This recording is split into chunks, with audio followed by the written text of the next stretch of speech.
Hi, I'm Naz. Welcome back to my channel. I've recorded this like 3 times. Audio was messed up like a bunch of times, so yeah.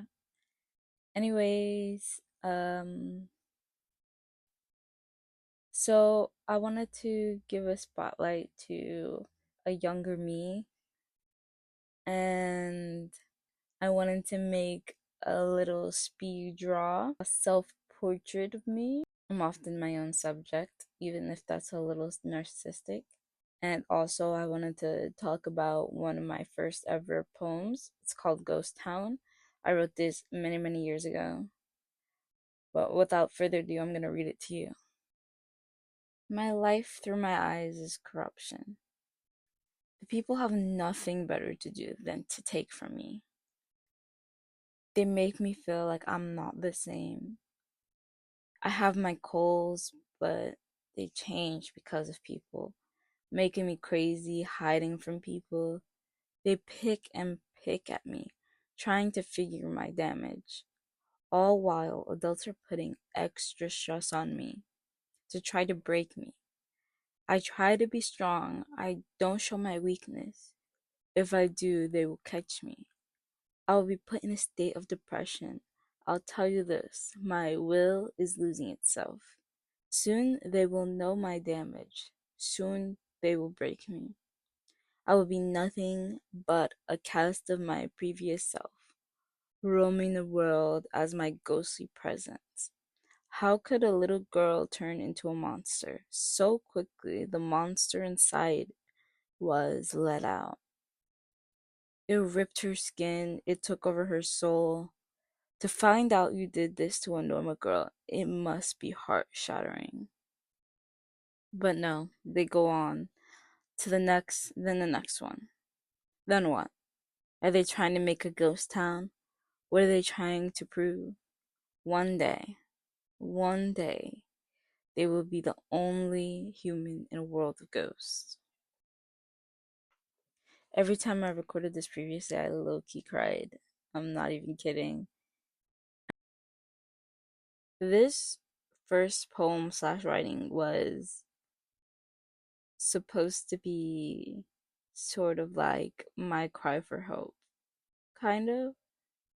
I remember reading this to my mom, expecting her to feel like, oh, hey, honey, is there something we need to talk about? Is there something wrong? Like, and that didn't happen. And also, I will say, now looking back, that this is not something that probably warrants a lot of like questions. But at the time, I thought this was like some crazy, like deep stuff that I wrote that would concern adults everywhere. I remember showing my teacher, and after my teacher read it, she was like, "Wow, that's beautiful. You're a great writer." And she bought me a book to write my poetry in, so that was really nice of her. And then a couple poems later, she sent me to the guidance counselor's office because they were a little concerning, to say the least. Um, I also remember hearing that my teacher said it was such a good poem. I remember bringing it to my mom and being like, "Hey, look, I wrote this thing. You want me to read it to you?" And so I read it to her, and she was like, "Oh, wow, yeah, that's a nice poem." Now, I was a little baby when I wrote this. I will say now it's kind of like cringy, and I'm cringing like so hard. I'm like, "Oh my God, this is so cringy." But anyways, nobody ever said I was like the Maya Angelou of my time. It really does establish how I felt at that time, and even now sometimes I feel that way. Like I remember those feelings so severely, like so strongly. I remember everything I was feeling at that time, and I recognize that feeling in myself now, for sure. At the time, I didn't know how to ask for help with my mental health, so it was really hard getting sent to the guidance counselor's office for something you wrote, and to feel like that was finally your way out, your way of no longer having to feel this way. Someone finally noticed and someone's going to help you. And to just be disappointed and find out that they actually really don't care. As Michael Jackson said, all I really want to say, they don't really care about us. No, but seriously, just to find out, like, at that young of an age, like, they actually really don't care.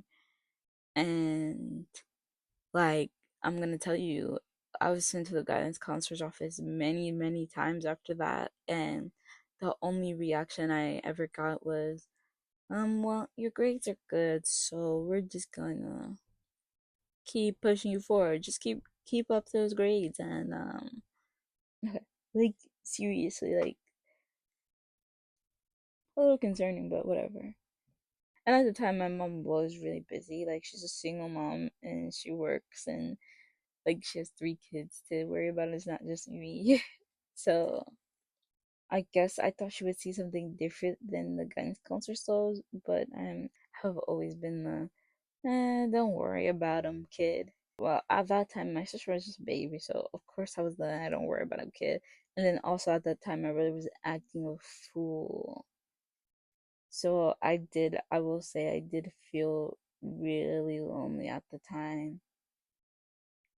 Also, during this time, like, I had friends, but they would always exclude me in certain things, and I never really knew why. I think that really helped with my depression or whatever.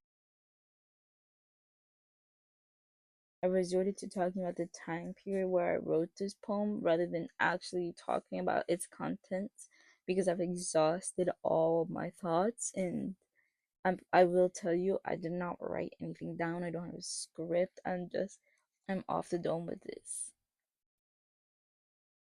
Like, in the poem, I also talk about people not caring.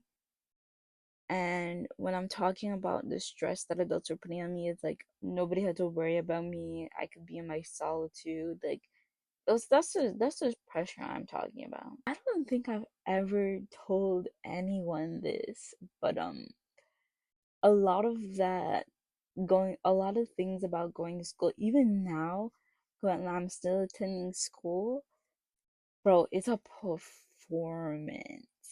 Oh, I want to talk about society. Society. I was just a really depressed kid when I read this. Like, I was so depressed. I don't even really know what I had to be depressed about because life got so much worse.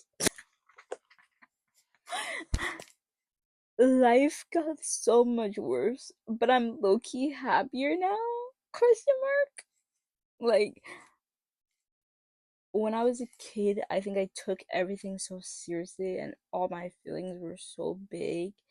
And now, as an adult, like, I'm still depressed. Life got exponentially worse. But I'm just like, la da da da da.